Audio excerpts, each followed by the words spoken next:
မင်္ဂလာပါဗျမင်္ဂလာပါဆိုတာ live ပေါ်မှာရှိတဲ့ညီကိုမိတ်ဆွေများမင်္ဂလာပါဗျာဘာပြောချင်တာလဲဆိုတော့ကျွန်တော်အကြောင်းအရာလေးဓာတိုင်းကျွန်တော်ပြောပြဆိုတာကဘူးတူတာလေးရလို့ရညာပေါ့ဗျာဘူးတူတာရမယ်လေးလာတဲ့လူဘူးတူရမယ်သတိမထားမဲ့သူတွေသတိထားအောင်ပေါ့အားလေးတင်ပေးခြင်းဖြစ်တယ်ဘယ်လိုပြောမလဲဒီတက်တော့ရိုက်တယ်ဆိုတာအချိန်ကုန်ခံပြီးတော့အလကားနေလည်းကရိုက်နေမှာမဟုတ်ဘူးအလုပ်ပြတ်ပြီးတော့ဘာဖြစ်လဲဆိုတော့တိကျင်တဲ့လူတွေတိအောင်ဆိုတဲ့ပုံစံမျိုးလေးနဲ့ကျွန်တော်တင်ပေးခြင်းဖြစ်တယ်အဲ့တော့ဒါဒီအင်ဂျင်လေးက 4034 ပြမယ်ဘာဖြစ်လဲဆိုဒီဖမ်းသွားတယ်မကြည့်ပစ္စင်းလေးနော်ပစ္စင်းတစ်လုံးနှလုံးသုံးလုံးတစ်လုံးကတော့ပါမလားဖမ်းသွားတယ်ဆိုတော့ဒီမှာအထဲမှာကြည့်အထဲမှာလည်းဒီလိုပဲဒါထင်းနေနဲ့ရှားပြအောင်နော်ဒီမှာနိုင်ရံဒီမှာဖမ်းကုန်တယ်ဒီလိုပဲစားတယ်အကုန်ဖမ်းကုန်တယ်ဒီမှာကြည့်ဒီမှာအဲမှာဖမ်းကုန်အစင်းအရာကြီးထားတာပေါ့နော်ဒါခင်ဗျားတို့ထင်းနေရှားမြင်အောင်လို့ကျွန်တော်ပြတယ်ဆိုတဲ့ခါကျတော့ဒီအကြောင်းအရာကဒါပစ္စင်ဖမ်းသွားတယ်ဗျဒါလေးကကျွန်တော်ပြန်ရိုက်ပြီးမှဖြစ်ပါတယ်ဘာဖြစ်တယ်ညာဖြစ်တယ်ကျွန်တော်ပြောပြီးသွားပြီဒီပြဿနာပြီးသွားပြီဒီကိစ္စဒါပေမဲ့အခုလက်ရှိကြည့်နေတဲ့လူတွေဘူးတူတာတိုးပွားပြီးတော့အသိဉာဏ်ဘူးတူတာရသွားတော့မှကျွန်တော်ကျင်တဲ့အနေထားမှုဖြစ်တဲ့အတွက်ထပ်ပြောပြမယ်လက်ရှိဒါမျိုးဖမ်းရင်အကြောင်းရင်းဟာ2ရက်ရှိတယ်ဒါအင်ဂျင်ပိုင်းကိုပြောပြတာမဟုတ်ဘူးเนาะလက်ရှိပုဂ္ဂိုလ်ပိုင်းဆိုင်ရာ2ရက်ရှိတယ်ဒါပုဂ္ဂိုလ်ပိုင်းဆိုင်ရာတွေတိုက်ခတ်ကြီးပြောနေတာတော့မဟုတ်ဘူးနံပါတ်1ကအချို့သောဆက်စရာတွေကျွန်တော်ကယ်ရီကဘဏ္ဍကိတ်ထားပေးပါဘဏ္ဍကိတ်ထားပေးပါလို့ပြောတယ်ပြီလားထားပေးပါဆိုဒီစာအုပ်လှန်ပြီးတော့ဒီစာအုပ်ထဲကနိုင်ငံခြားမသက်ဘယ်လောက်ရှိရကျွန်တော်ဘယ်လောက်ထားပေးပါလို့လက်ခံလို့ရအခုကကျွန်တော်သတင်းစာစက်ကူတတူလို့သတင်းစာစက်ကူနတူလို့စီစီလို့ပေါ့လို့ဘာတွေလောက်တာလဲအဲ့ဒါအစင်မပြေဘူးနော်ကြိုပြောထားရနော်အားပြောကြောလာရင်ကျွန်တော်လက်မခံအောင်နော်မလုပ်ဘူးနော်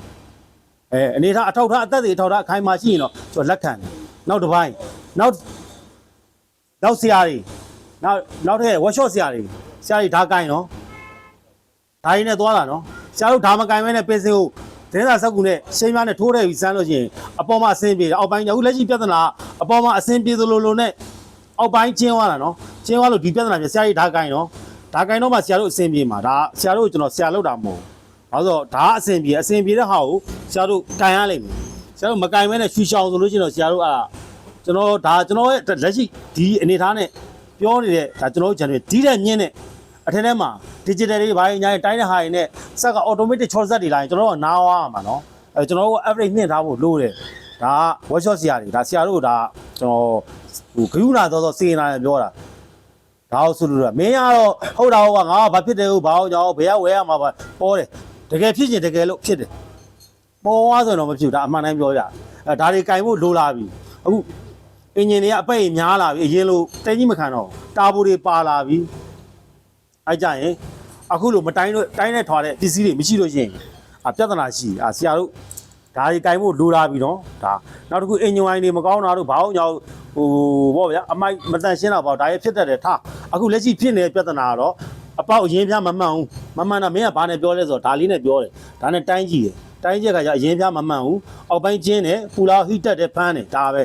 အဲ့တော့ဆရာတို့ဘိုးခိတ်ကိုကင်ဖို့လိုတယ်ဘယ်မှာဝယ်ရမလဲဆိုလို့ရှိရင်နီးစပ်အဆိုင်တွေမှာအဆင်ပြေလို့မင်းမြိုင်းဝယ်လို့ရတယ်အဲ့တော့ဒါကworkshop ပိုင်းနောက်တစ်ခါဒီတက်စင်တဲ့အပိုင်းကျတော့ဆက်စရာပိုင်းကျတော့ဒါကတော့ခုနပြောသလိုစာအုပ်တွေကိုထိုင်းတဲ့လောက်တဲ့သူ့ရဲ့မတ်တက်တွေကယ်ရီယာတွေဘာတွေညာဒါတွေကလေးလာဖို့လိုတယ်ဗျဒါတော့လူကြီးပိုင်းတွေကတော့ဒါကတော့ပြဿနာမရှိဘူးသူကနှစ်ပေါင်းများစွာလုံနေကြတော့စားပစ်သမားတွေကြတော့မလိုဘူးလေလူငယ်တွေဆိုလို့ရှိရင်တော့ပို့သတိထားဖို့လိုတယ်ဤပညာအသစ်တွေနောက်စာအုပ်တွေဖတ်ဖို့လိုတယ်နောက်ဘယ်လိုပြောလေးလာဖို့လိုတာပေါ့ဗျာအခုတော့ကျွန်တော်ရှိရောက်လာပြီရောက်လာခါကျဒါကိုကျွန်တော်ပြောတဲ့အတိုင်း original စစ်လက်သံသားမာတဲ့ကောင်နဲ့ရိုက်မယ်ပြီးသွားရင်ကျွန်တော်ကယ်ရီယာပေးမယ်ပြီးသွားရင်ဒီကောင်လောက်တာဒါအင်ဂျင်လောက်တာတစ်ပတ်လောက်ပဲရှိသေးတယ်နော်ဖြစ်သွားတဲ့အတွက်ကျွန်တော်မှတာဝန်ခံမှုတာဝန်ယူမှုရှိတယ်ကျွန်တော်လုပ်ပေးလို့ဒါမျိုးဖြစ်ရင်အလကားပြန်လုပ်ပေးမယ်အဲ့တော့မင်္ဂလာနေ့လည်ခင်းမှာပေါ့ line ပေါ်မှာရှိတဲ့ညီကိုမိတ်ဆွေများအားလုံးမင်္ဂလာပါဗျာပညာလေးရလို့ရညာလေးတင်ပေးလိုက်တာပါကျွန်တော်ပြောတဲ့စကားကအတိန်ဆောင်အမှားယွန်းဖြစ်သွားမယ်မောက်မာတယ်ဆိုတော့စိတ်နဲ့တွေးမိရင်တော့စိတ်မဆိုးနဲ့ဗျဘာလို့ဆိုစေနာတက်တက်နဲ့ပြောတဲ့အတွက်ကြောင့်မို့ဖြစ်ပါတယ်မင်္ဂလာပါ